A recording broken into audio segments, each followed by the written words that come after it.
Ramps ako paakyat. Sheesh! Grabe. Yung adductors ko, grabe talaga. Sakit. Tinakbo ko kasi yung downhill sa yung lamig. Grabe. Whew.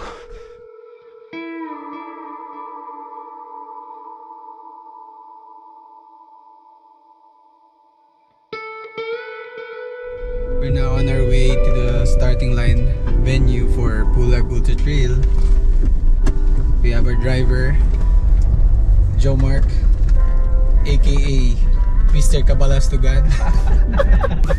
Hi guys, we have Rod and we have Mark.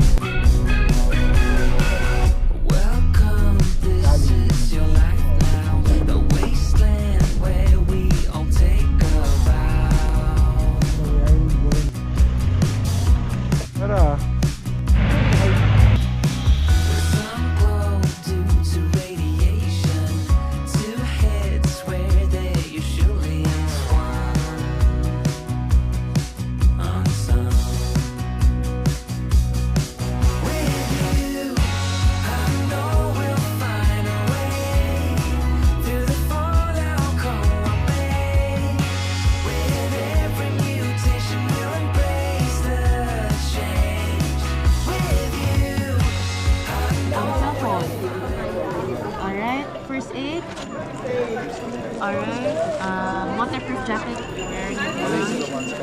Headlamp, okay. Hydration, 1.5. Good morning mga kaibigan. Pasimula na po ang 132 km journey namin. These are my DS quad. Let's go. Let's go. Let's go. Trying to make my way, knocking on every door in this maze. The times it's all soldier on. When it's harder to learn than to teach, soldier on.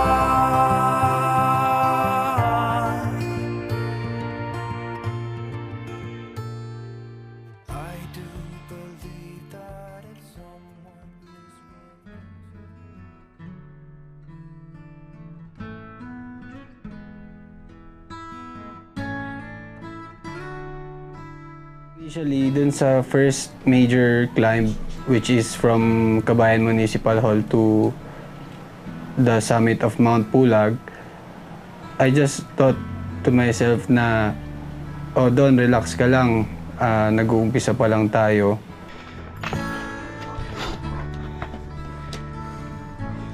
We're here at the 4-kilometer mark, approaching Edet River. I'm currently in 4th or 5th. 4 other guys went in front and they seem to pace each other. And at the time ng gun start, I was around 4 or 5th position. Nakita ko na may mga fast starter and kilala ko yung sarili ko. Sabi ko, hindi ako didikit sa kanila, tatanawin ko lang sila from behind kasi makikita naman yung headlamp as you go through from Edet River paakyat nung switchbacks going to Mossy Forest. Conserve lang talaga kasi aga-aga pa nung race. Like, that's the first 3 hours of the event. 5 kilometers. Dito na tayo sa Edet Bridge.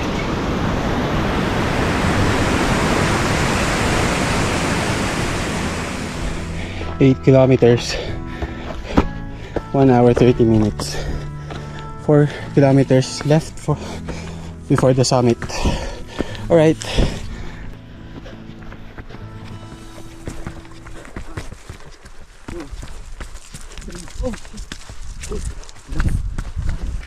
Nipis na ng hangin, no?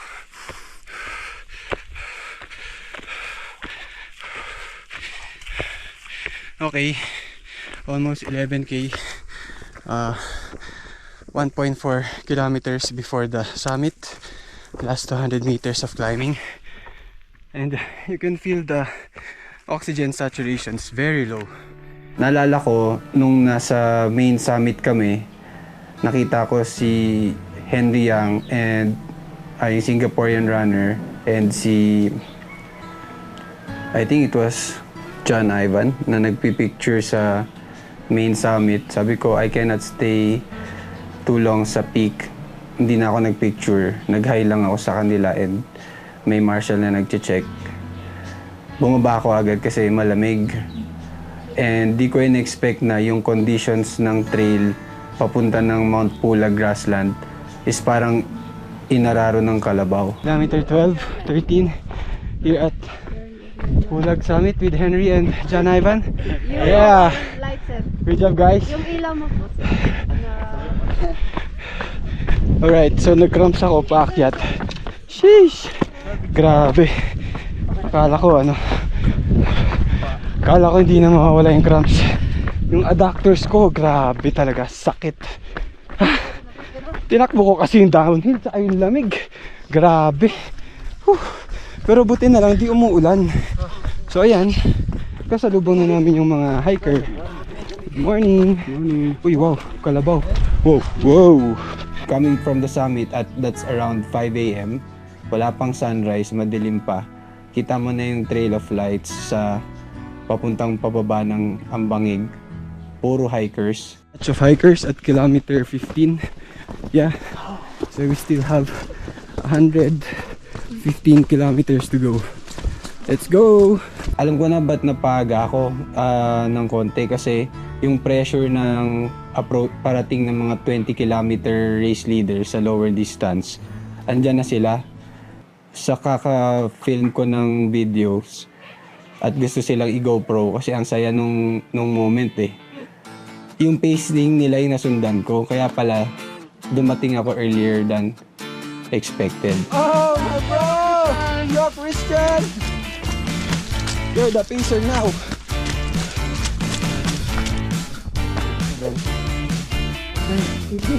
Puta, kala ko din.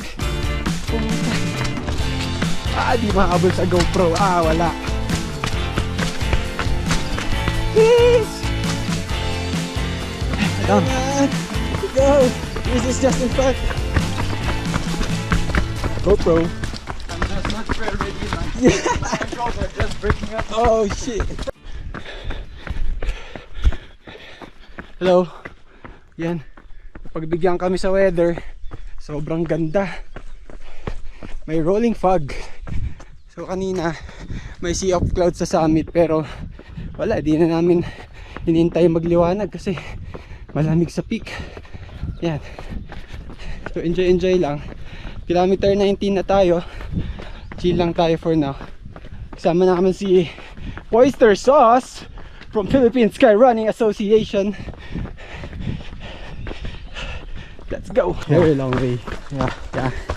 So the veterans, they do not go too fast too soon. Just conserve our energy. This guy is the master from Brook, Singapore. Yeah. Welcome, this is your life now. The wasteland where we all take a vow.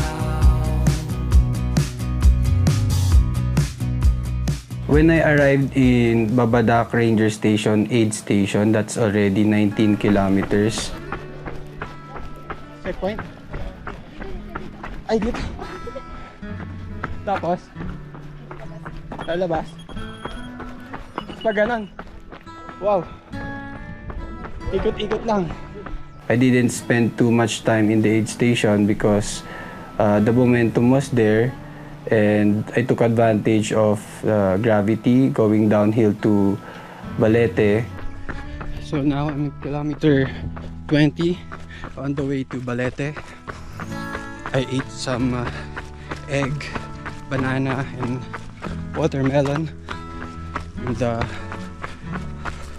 aid station. And I was looking for coffee, but they just gave me hot water.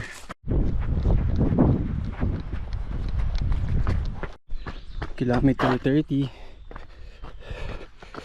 It's now 7:40 a.m. Pagdating ko ng Balete, aid station, kilometer 32, andun si RD Dennis Balinhawang and si Shakina na nag-assist as marshal. They give me info kung kailan dumating yung first runner doon. So, and pinakain nila ako, nilagaan nila ako doon.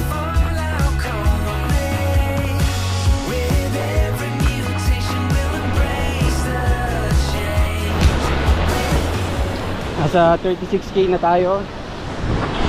Dito sa may Udongaw Hanging Bridge. Yan. 4K. Lagpas ng Balete aid station. Ito yung makikita mo. Wow, napakaganda.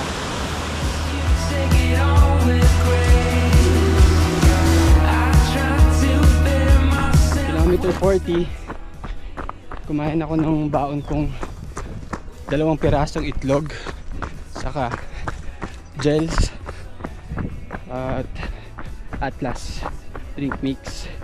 Yun ang fueling ko ngayon. So far, bumalik na yung sigla ng legs ko. Nakakatakbo na ulit. Lalo dito sa mga magagandang downhill.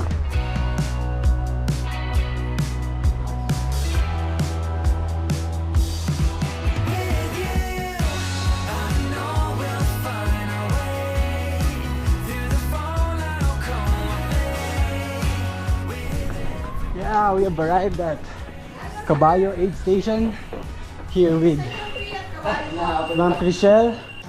But dun kasi sa Caballo, naabutan ko si Sonyo tsaka si Henry Yang kumakain. And I didn't stay too long. Umalis ako agad. Kasi ang kasunod ng Caballo is 6 kilometers na 1,000 meters elevation gain.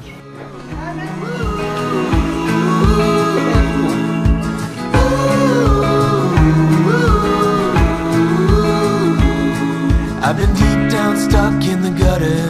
I've been off the grid for days. I've been lost just trying to forget her, but I wake up and nothing's changed. I've been gone down, lost in the letters, trying to get back into place. I've been losing ground in the lost. What's up, bro?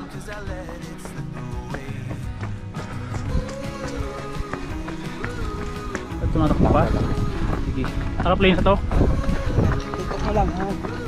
Okay, guys. We're here with the champ of 65 kilometers. Pulag po si train. There's Ian. Pakita mo yung mukha mo, bro. Hello! Naabutan ko na si yung taga Bontoc Mountain Province, si Joseph Paul. Kwentuhan. Let's go! Ganda ng panahon, no? Nagbigyan tayo.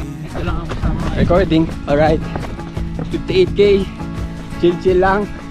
Wala pa kami sa kalahati. Andito si Paul tsaka si Ian. From Bontoc, bro? Yeah. Nauna ako sa Galsa, and dahil marami siyang kagat ng limatic, kailangan niya mag first aid. So nauna na ako, papunta ng Pito. Alis ka na ba? Spray lang, spray. Lalo po kayo sports spray. Efficacy ganun or... Ayan po, meron din. But I'm starting to feel so drained, and the days are moving slower. So on the weekends I escape, and on the surface it seems perfect. Yeah, on the surface Ang ganda. So nice na makasama ko si Sir Don. Idol ko to eh.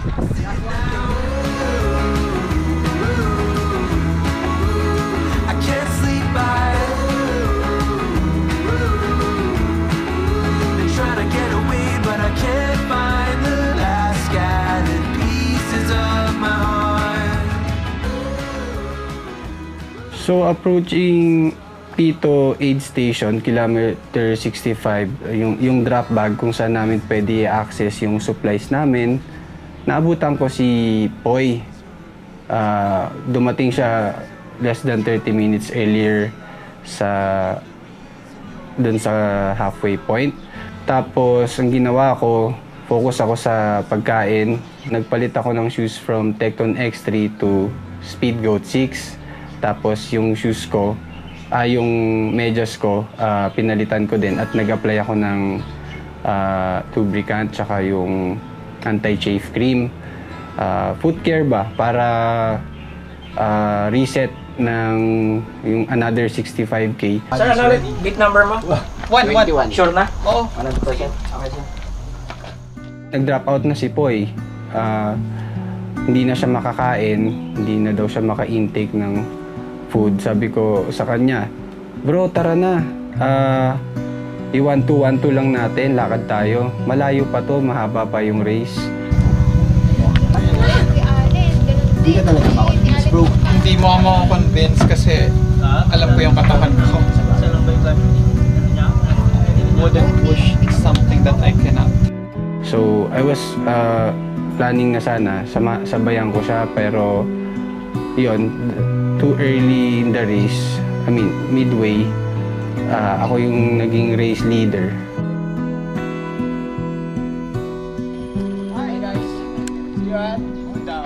Now, won't you hold me in the midnight hour, saying I'll be fine.